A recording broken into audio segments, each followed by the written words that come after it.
Hello my dear learner, welcome in Sky Classes. इस video में मैं डिस्कस करने वाला हूं कि हम कौन से बुक्स की स्टडी करें प्रॉपरली कि हम टीजीटी एंड पीजीटी बायोलॉजी के एग्ज़ाम्स को क्वालिफाई कर पाएँ।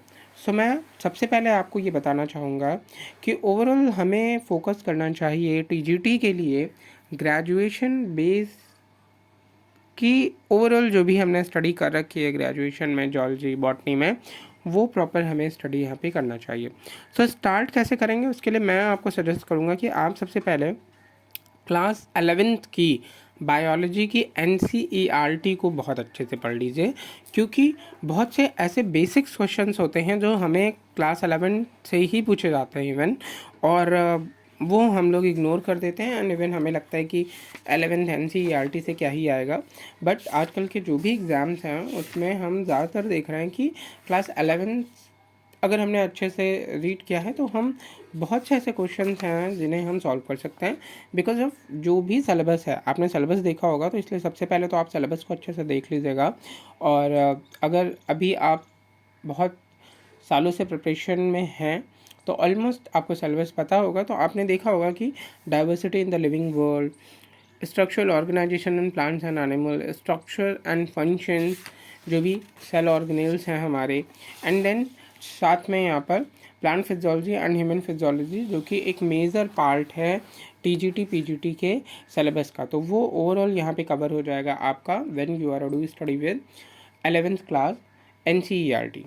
ओके, नेक्स्ट बुक की मैं यहाँ पे जो बात करने वाला हूँ वो बुक है आपकी क्लास 12th NCERT, और वो 12th की NCERT आपको यहाँ पे स्टडी करनी चाहिए बेसिक्स के लिए भी एंड इवन हायर के लिए भी, क्योंकि बहुत से ऐसे क्वेश्चंस आते हैं जो हमारे में रॉन्ग हो जाते हैं।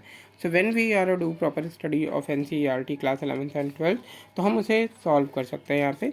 और मैं आपको ऐसे क्वेश्चंस दिखाऊंगा भी कि देखिए ये क्लास 11th-12th के NCERT से ही आए हुए हैं, क्योंकि यहाँ पे रिप्रोडक्शन की यूनिट है, जेनेटिक्स एंड एवोल्यूशन है, बायोलॉजी इन ह्यूमन वेलफेयर है, जो कि एक इम्पॉर्टेंट रोल प्ले करते हैं टीजीटी पीजीटी के बायोलॉजी के सिलेबस में, and even biotechnology and then ecology.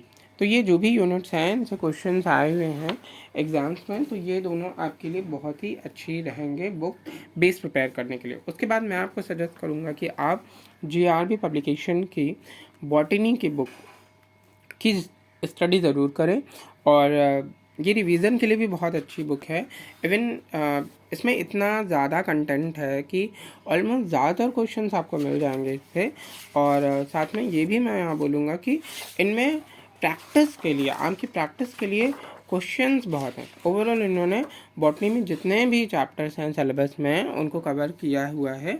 And then उसके बाद मैंने बोला जैसे प्रैक्टिस के लिए बहुत क्वेश्चंस मिलेंगे। जैसे देखिए ये फर्स्ट जनरल इंट्रोडक्शन का चैप्टर है और यहाँ पर इन्होंने ओवरऑल 139 क्वेश्चंस पूछ रखे हैं। ओके, एंड ऐसा नहीं है कि आप जब मेजर किसी चैप्टर में जाते हैं, किसी बिग चैप्टर में जाते हैं, जैसे ये प्लांट एनाटॉमी चैप्टर है, और आप प्लांट एनाटॉमी में देखेंगे तो ओवरऑल 494 क्वेश्चंस हैं, मतलब 400 अबव क्वेश्चंस ऑलमोस्ट। ज़्यादातर एक्सरसाइज में इतना तो हमारे पास टाइम भी नहीं है कि हम उससे प्रिपेयर कर सकें। तो ये बुक भी आपके लिए बहुत अच्छी साबित होगी आपकी प्रिपरेशन के लिए। एंड देन उसके बाद आप GRB ऑब्जेक्टिव जूलॉजी, ये तो बॉटनी के लिए भी मैंने दिखाई थी आपको, ये बुक है आपके जूलॉजी के लिए। और इसमें भी जितने भी जूलॉजी के चैप्टर्स हैं जो हमारे सिलेबस में मेंशन है वो सब इस बुक में भी मेंशन है। तो ऑलमोस्ट आप इससे भी प्रिपेयर कर सकते हैं। इनमें भी मैंने जैसे बोला कि बहुत से क्वेश्चंस हैं। एनिमल किंगडम की ही अगर मैं बात करूं तो इन्होंने सारे फाइलम्स को सबमिट कर रखा है।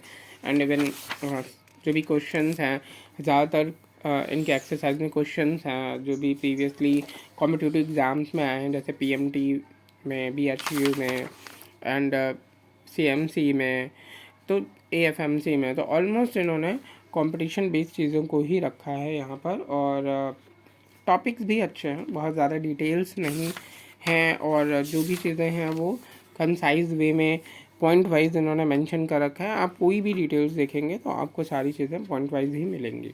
ओके, सो ये 4 बुक्स थी जो मैंने यहाँ पे आपको शो की। एंड इवन इसके अलावा भी अगर मैं बात करूँ प्रैक्टिस के लिए, तो हम प्रैक्टिस के लिए मैं यहाँ पे किसी भी बुक का पब्लिकेशन को प्रमोट नहीं कर रहा हूँ फ़िलहाल, तो आप ऐसा ना सोचें। ये है बायोलॉजी की youth publication, youth competition times की है ये बुक, जिसमें solve paper and practice book है ओवरऑल। तो इसमें ओवरऑल जो भी अब तक अल्टी ग्रेड, टीजीटी, पीजीटी के ईयरली क्वेश्चंस दिए हुए हैं, और आप इन क्वेश्चंस को सॉल्व कर सकते हैं। प्रैक्टिस के लिए बढ़िया है। इवन शिल्पी पब्लिकेशन की भी बुक है जिसके थ्रू आप प्रिपरेशन कर सकते हैं। तो ये कुछ बुक्स हैं। उसके अलावा मैं ज़रूर रिकमेंड करूँगा कि अगर आपको लगता है इतने बुक्स को हम पढ़ें और हमारा सिलेक्शन हो जाएगा, हम टीजीटी पीजीटी के एग्ज़ाम्स को बायोलॉजी क्वालिफाई कर लेंगे, तो मुझे नहीं लगता कि इतना सफिशिएंट है। बिकॉज ऑफ पहली बात तो आप इतना पढ़ ही लें, बहुत बड़ी बात है। बिकॉज ऑफ जैसे कि मैंने बोला कि जॉलजी की ही अगर मैं बुक की बात करूं तो इसमें ओवरऑल कितने पेजेस हैं, मैं आपको शो करता हूं कि लास्ट में यहाँ पर टोटल नंबर ऑफ पेजेस हैं। आप देखिए यहाँ पे 1198। हाँ, ओके। तो काफ़ी सिलेबस है, इतना नहीं है कि हम जैसे सोचे कि हो जाएगा एक दिन में, 2 दिन में, या एक महीने 2 महीने में हो जाएगा। तो सेलेक्टेड जो टॉपिक है आप इसीलिए मैं आपको बोल रहा हूँ कि प्रीवियस ईयर क्वेश्चन पेपर जब आप सॉल्व करेंगे ना, तो ऑलमोस्ट आपको ये ज़रूर आइडिया लग जाएगा कि किन टॉपिक से ज़्यादातर क्वेश्चन आएंगे।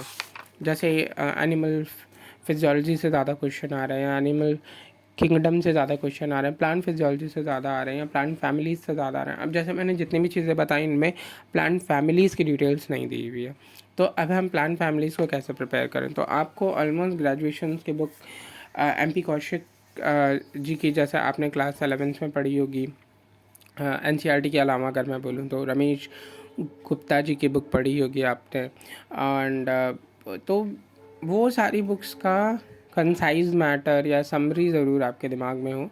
एंड ग्रेजुएशन और PGT के लिए तो मस्ट है पोस्ट ग्रेजुएशन। जैसे मैं आपको कुछ आइडिया ही देता हूँ। अब जैसे आप यहाँ पे PGT बायोलॉजी, ये 2014 नहीं 2016 का ये पेपर है, और इसमें जैसे ये क्वेश्चन है, आप देखिए 16 नंबर का क्वेश्चन आपको दिख रहा होगा।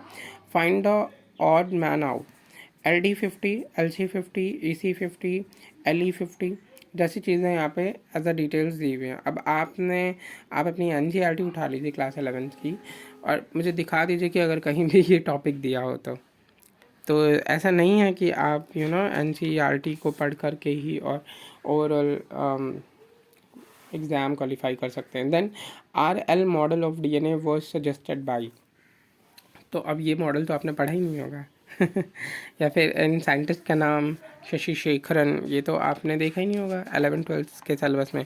तो बहुत ज़्यादातर मैं ऐसी चीज़ें सुनता हूँ कि अरे आप 11th-12th का पढ़ लीजिए हो जाएगा क्वालिफाई। तो बिल्कुल नहीं है, ऐसा कुछ भी नहीं है। आप 10 ईयर क्या 20 ईयर का एक्सपीरियंस ले लीजिए 11th-12th का, और आप PGT के एग्ज़ाम को क्वालिफाई कर लीजिए। सो इम्पॉसिबल है ये। हाँ, आप अगर ग्रेजुएशन और पोस्ट ग्रेजुएशन के नोट्स या फिर उनकी बुक से प्रिपरेशन कर रहे हैं तो ये ज़रूर आप क्वालिफाई कर सकते हैं। So I think this is a sufficient for you.